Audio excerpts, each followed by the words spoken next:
If you know anything about ThinkPads, you know that we love our keyboards, and we also love TrackPoint, which is there.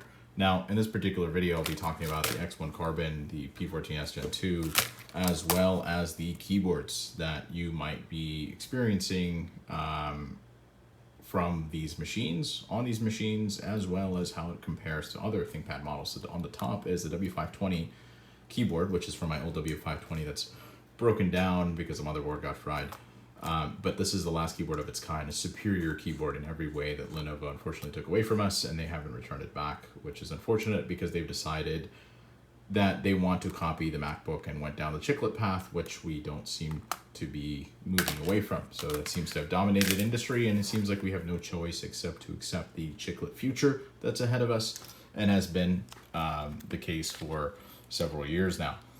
If you're in the market for a machine, I guess the quick thing that I will call out here, if you want a experience that's comparable to other Lenovo keyboards, if you're coming from, say, a P50 like I am, or P53 or similar machine, the keyboard on the P14s is identical. If you look at this and I line this up, and I'm gonna try to do this in one take because I don't like time to edit videos.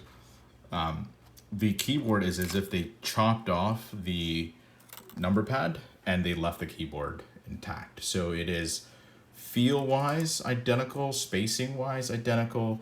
There's a reduction in the pronouncedness, blah blah, of the ridge here. This is a little bit more less pronounced, and the little middle button is clearly more pronounced on the P50, which is understandable because they have more space to work with and it doesn't need to be as compact. Beyond those two differences, the keyboard is identical, which is refreshing for someone like me coming in to use a new laptop. I don't need to retrain my hand and finger from something I've been used to for 6 years using my P50. So very nice touch. Comparatively, on the X1 Carbon, which many of you may be considering, there's a lot of video reviews out here about the X1, but I don't think anybody puts another keyboard, which in this case is identical to the P14 keyboard, on top of it to see how it stacks up. So let's put the escape key and function key almost identical. And really what you'll come to the conclusion of, which I saw before when I was trying to do this without holding it in one hand to try to do this in one take, is this arrow button, the DN lettering, the FT lettering, ER, and so on. That much is outside of the key here. So you pretty much lose this much space, a quarter of a key space perhaps, because they've made the keyboard so much more compact.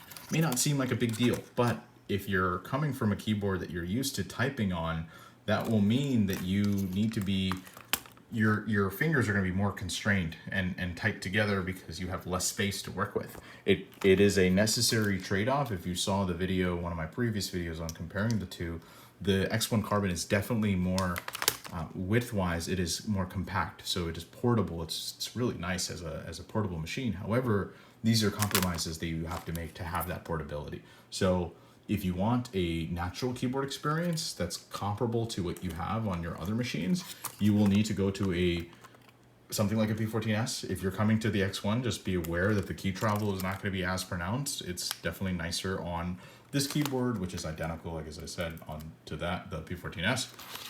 This is certainly less pronounced. So if, you may not care or know that much unless you're a true enthusiast.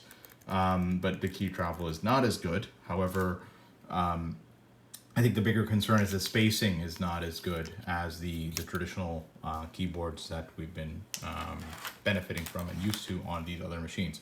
Now, compared to all of this, the W520 keyboard is just on another level, right? This is just a game changer in terms of what it did, and I'm still angry at Lenovo for taking this away from us.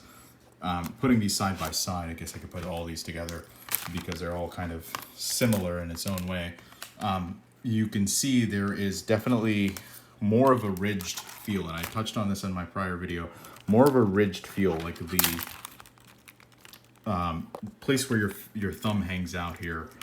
You can definitely notice this coming from your trackpad area, which on the W520, this is a casual machine, this is loose, so bear with me here, and they had some texturized thing, which wore off after several years of use. It was nice because you hit this on the way and you kind of hung out here in this little space that they always made available for us.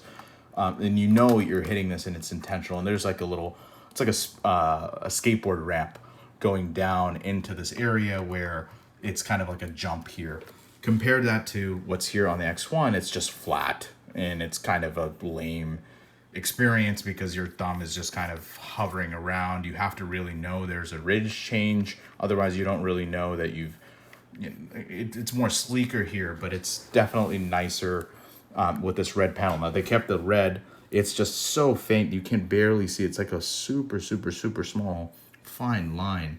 I don't think that's enough to kind of help you know as intuitively. You certainly know, but as intuitively as these other experiences that we've had for many, many years as ThinkPad users. And that's unfortunate. The P14s is closer to the true experience, and you see, on the P50 even, it's a little bit nicer, a little bit more pronounced.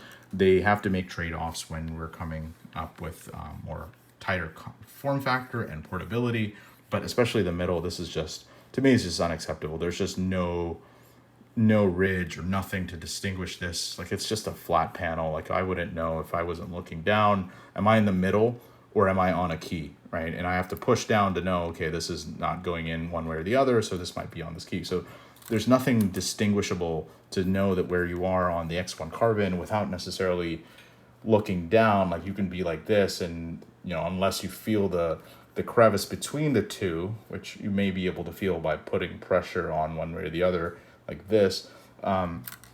This is certainly easier to feel because you feel the little ridges and you feel the line holding it up. These are probably details that most people don't care about.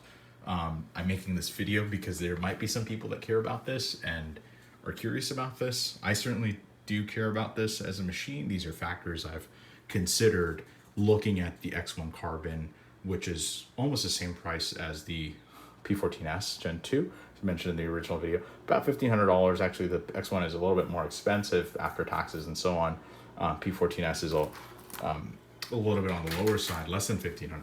But on average, say $15 for simplicity. All things considered, this among other factors end up making me prefer the P14s as a replacement candidate for my P50. Oh no, my W520 keyboard has fallen down.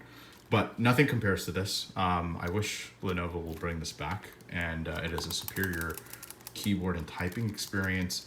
I think the MacBook lure just got too big. I think one of the biggest things I also miss is just the option to have a full-size keypad with just a function key. That's just a nice touch that we're missing out on. So these little details that Lenovo seems to have taken away from us, which maybe one day in the future they might bring back, along with this big escape key button and these unique keys for volume control, power, and so on. Think Vantage, which I think they've kind of deprecated that brand for the most part. But that's enough rambling. Hopefully you found this helpful. Thanks for watching.